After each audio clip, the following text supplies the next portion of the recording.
with a friend.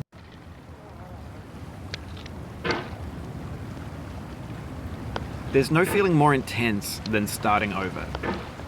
If you deleted your homework the day before it was due, as I have, or if you left your wallet at home and you have to go back after spending an hour in the commute. If you won some money at the casino and then put all your winnings on red but it came up black. If you got your best shirt dry cleaned before a wedding and then immediately dropped food on it. If you won an argument with a friend and then later discovered that they just returned to their original view. Starting over is harder than starting up. If you're not ready for that, like if you've already had a bad day, then what you're about to go through might be too much. Feel free to go away and come back. I'll be here.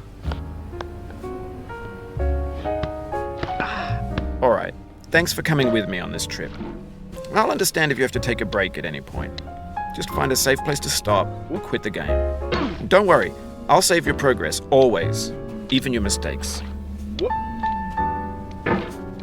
This game is a homage to a free game that came out in 2002, titled Sexy Hiking.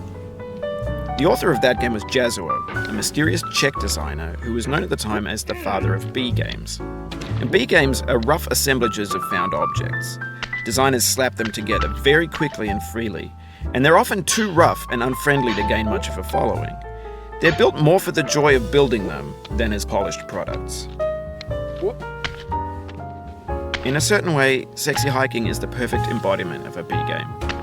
It's built almost entirely out of found and recycled parts, and it's one of the most unusual and unfriendly games of its time. In it, your task is simply to drag yourself up a mountain with a hammer.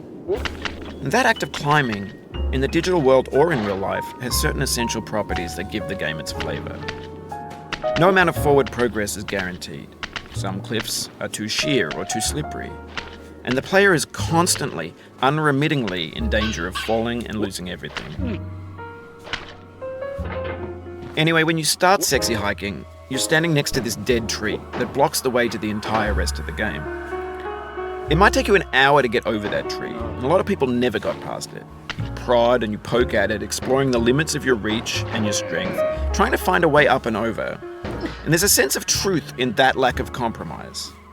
Most obstacles in video game worlds are fake. You can be completely confident in your ability to get through them once you have the correct method or the correct equipment or just by spending enough time.